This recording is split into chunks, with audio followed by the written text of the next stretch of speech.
Good morning, good morning, good morning. Welcome to Relationship Talk with Sharonda. I am your auntie Sharonda, and welcome to my channel. Before we get started, make sure you like, share, and subscribe. See, there you go. I said it in the beginning because I always forget to say it. For those of you all who have been following me for a while, you know that I'm rebuilding my channel, rebuilding my brand under Sharonda McKnight. So I need you to follow the new channel. Oh my goodness, we have so much to cover. I'm talking about so much to cover, from product to sale to real life stuff. You know, I have a lot to cover today. So before I get started, let me talk about, because I've been doing a lot of talking about perimenopause, right? Perimenopause is the stages that come along before actual menopause happens, right? And when I'm talking to my ladies, some of them feel like a desert in a land full of waterfalls. Okay? And one thing that I encourage you to do is, you gotta heat that thing up. So let's talk about it. Let's jump into it. You gotta warm it up. You gotta heat it up, if that makes any sense. So I always looked at our bodies like automobiles, and this was even before I got into my 40s. If you look at some of my content that I did when I was in my late 20s, I have always advocated for lube, and I have always advocated for a lot of foreplay, because that's what it takes to get our bodies warmed up. When I was doing my fun parties, I would tell people, as women, our bodies are like older cars. I don't care how young you are.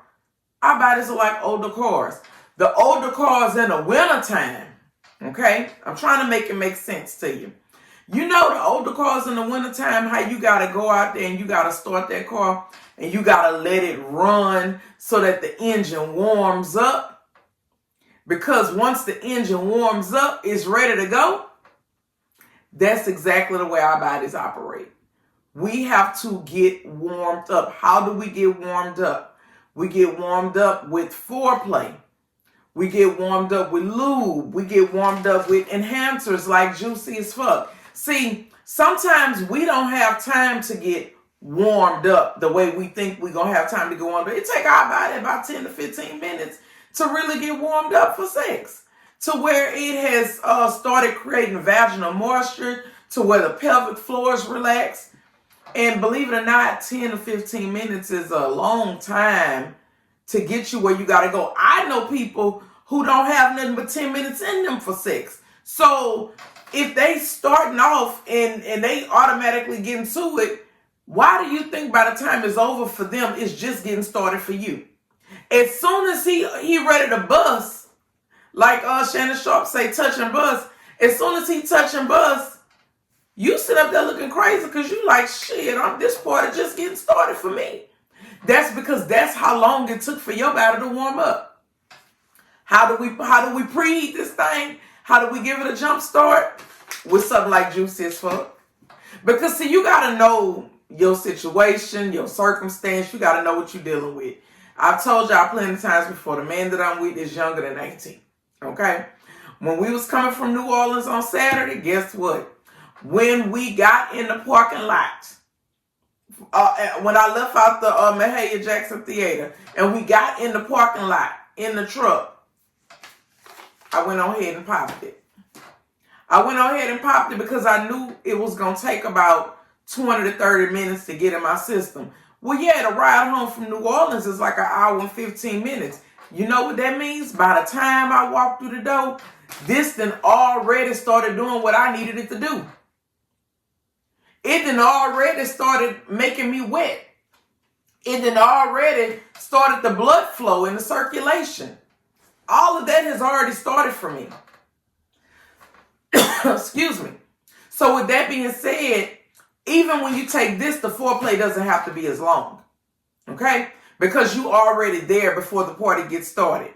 It's almost like, you know how you're going out to the club and you take a shot at your house before you get to the club. So when you get to the club, you already feeling good. This ain't no different. This is no different. This week, I have the Juiciest Fuck. And when you buy the Juiciest Fuck, you get, excuse me, you get Sloppy Toppy and Good Blow for free.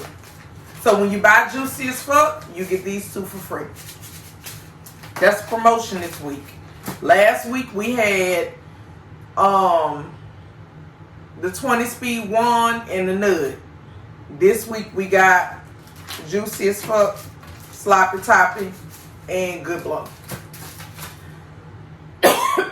Excuse me, y'all. Let's see. All right. Y'all asked me about this. How do I enjoy this trimmer set? This is the trimmer set that you have been seeing all over TikTok. You've been seeing it all over Instagram. You have been seeing it everywhere. This the part on it that I absolutely love. This little part here, they get all of the hair close up to the body. This the one that I love because it gets it so close as if you've had a wax. All right. So this is what I do. I go through the regimen of the shaving with the trimmers, right? And then once I finish, what I do is I go over it with Coochie. Coochie is a rash-free shaving gel. Coochie locks the moisture in the hair follicles. So sometimes people shave or they use trimmers or whatever, and right afterwards they get this itching feeling. Right afterwards you start feeling like it's itching. Well, Coochie prevents you from itching. So whether you're using a razor or a trimmer, you can use Coochie, and it's going to keep you from itching. It's going to make that hair growing back, that process is going to be very, very comfortable for you, okay? It locks in the moisture of the hair in the hair follicle. So I would definitely recommend this trimmer. I got mine from Amazon. I will put the link in the bio, okay? So, and I put the link to the Coochie in the bio, and I put the link to the bundle in the bio as well. Everything will be in the bio, okay? So, moving on, I had somebody and she sent me a message and I said that, okay, I'm going to answer it, okay? And I'm going to do it, answer it on my live while I'm doing my YouTube. She says, good morning. I hope this message finds you in great spirits. I just wanted to stop by and let you know that I've been following you since the beginning on my old page and my new page. And I see you always tend to give great advice, and I adore how strong you've been since the divorce from your ex, which leads me to my question. First of all, I want to give you a little backstory. I have 2 kids that I share with my ex. We were together for 12 years. We've been broken up for 6.5 years. Since I've moved on and been happily in a relationship for 4.5 years. And we share a daughter together in that relationship. So basically she was married. The man she was married to, well, let me see. Did she say she was married? Yeah. Wait. No. She said she was in a relationship. I'm sorry. Okay, so she was in a relationship with someone for 12 years. Broke up for 6.5 years. Within that 6.5 years, she met someone else. They've been together 4.5 years. I'm just trying to make sure you're keeping up with it. With that new relationship, there is another child. All right.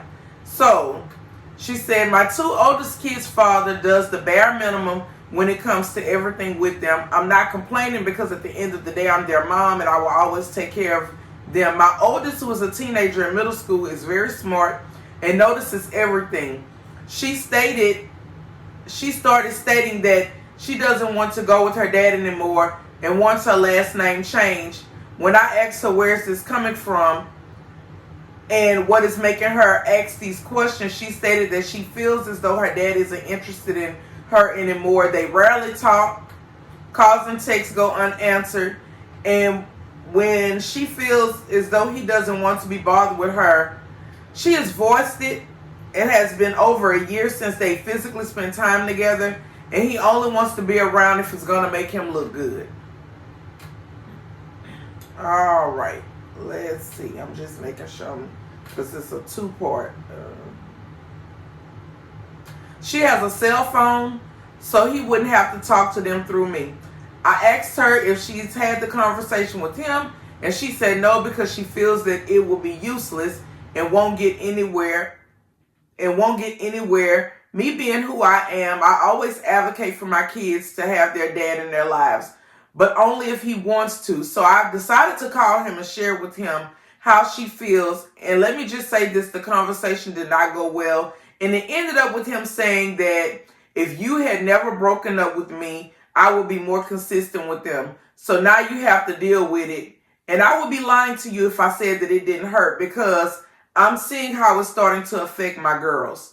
So my question to you is, how do you go about getting him removed from their birth certificate and getting their last name changed to mine, or even if this is a good idea?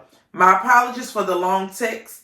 I see how open you are, and I'm looking forward to some sound advice. Okay, so let me say this.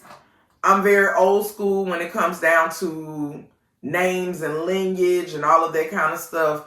I would not be changing names. I would not be removing anybody from birth certificates. Why? Because you are part of my history. You're part of my tree. You are a choice that I made. And I can't go and erase all of that has happened in my life because everybody uncomfortable right now because the relationship didn't work. The relationship didn't work. And sometimes relationships don't work out. Why do you think when marriages and relationships are long-term, everybody is complimenting and commending the couple? It's because relationships are not easy, and a lot of times they tend to not work out. Why do you think when active parents that are really active, who keep up with their kids and know what's going on with them, and you see them with their kids, why do you think that's complimented? Because most times when a relationship ends, one of the parents tend to not be active. So when you see these things, we compliment it because it's rare. You can be the best person. You can go out your way to co-parent. But if the other person is not on the same page and the other person is not emotionally mature enough to be able to handle the relationship ending and you moving on with your life and them moving on with your life, and they understand that these kids are still here and they have to be taken care of and we got to do it together, everybody don't look at it like that. And you're absolutely right. Some people only want to show up when it's time to clap. You have those parents that exist. They only want to show, in other words, they are not interested in doing the day-to-day. If your children have a program or something, they work and they need to be picked up from work, or they got to stay after school for something, you got some parents that don't want you calling them to do all of those little things. They feel like you figure it out. You ended the relationship with me, you figure it out, right? You have some parents that send their child support, and that's all they want to do is send their child support. And anything else, guess what? You figure it out. And they want to show up for the birthdays. They want to show up for the holidays. They want to show up for the awards programs, for the proms, for the graduations, for all of these great things that these kids are doing, but they're not interested in doing the day-to-day with them. That's just like the children that parents ain't been nowhere around, but as soon as they get in high school or junior or senior, and this child running that ball up and down the field, and people offering scholarships and branding deals and all of this kind of stuff, and guess what? He'll go to absent parent wanting to show up because they want to shine too. People like shiny shit. They're attracted to things that are growing and successful. They want to attach themselves to things that's growing and doing great things because they most of the time ain't doing shit. Yeah, this is the world that we live in. We've seen it over and over and over again. So I don't understand why we act surprised when these things start showing up in our lives as though we're excluded from life happening. We're not excluded from life happening. We're not. My suggestion is be realistic with your children. You ain't got to ever say anything bad about the absent parent. They know the parent absent. You don't have to overcompensate. All you do is show up every day and be a mother and make shit happen for your children. My daughter had prom this week. Guess what? My ex-husband knew nothing about it.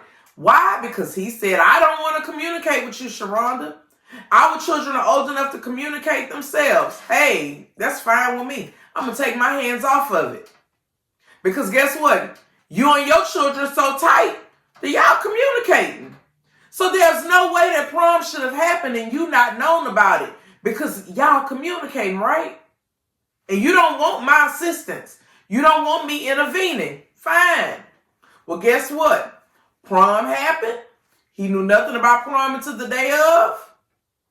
And he showed up at the photo shoot very angry. But he showed up at the photo shoot only because he was booked to do a photo shoot for somebody else's prom. And me being a parent, if I have a child that's a junior and I know it's prom season, I'm going to be asking my child some questions like, when is your prom? Especially if I know I'm a photographer. Because I'm going to say, when is your prom? So that I can make arrangements to come and take your pictures. You're going to know that I want to take your pictures for prom. You're going to know that I want to be present in that moment.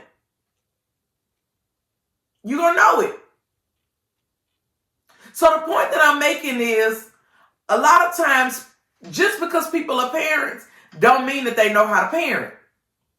And sometimes it's the one person in the relationship that's making all that shit look good.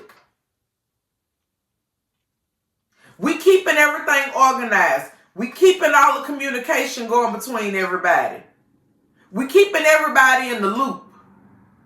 But once the relationship is dismantled, I'm still, guess what? Keeping the communication going with me and my kids, and keeping the communication going with me and my man, and keeping the communication going on with me and my job and the things that I'm responsible for now, but I'm not responsible for that other part over there.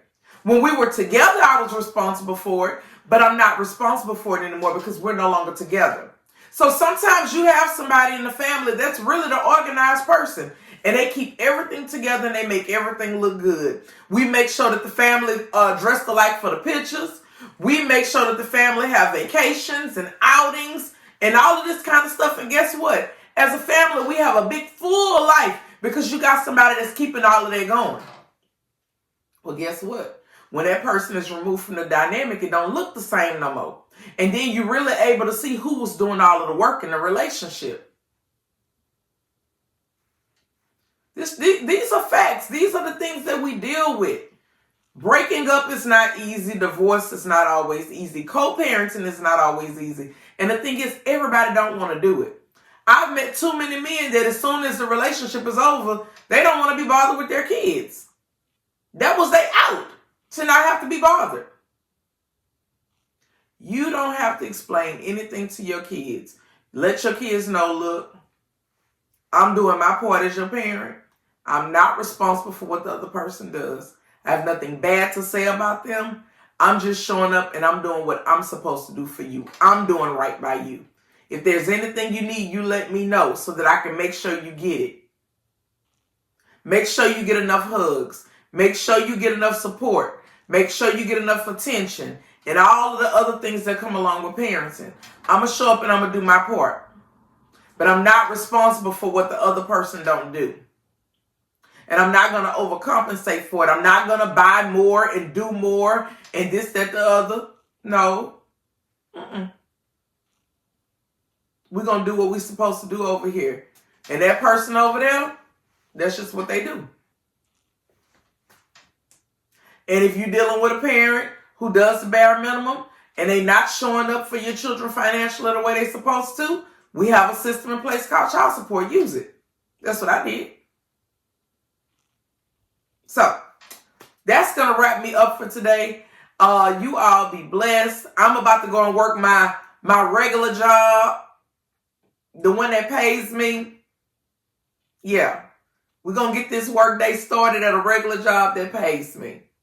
I'm saying that to be funny because, I just, the company just did a press release announcing my new position to like all type of business platforms and so on and so forth.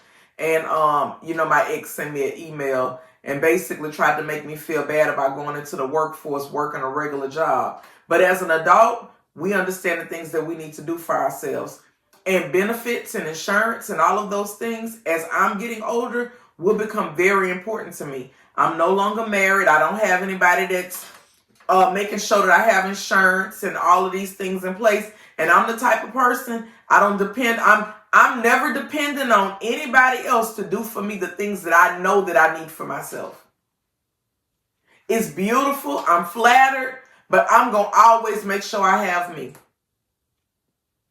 If I ain't learned nothing else in the process of divorce, Sharonda learned, you better make sure you have you. You better make sure you have your own degrees, your own accolades, your own things so that you can have something to fall back on, because things don't always work out. So that's going to wrap me up for today. You all be blessed. Make sure you like, share, and subscribe.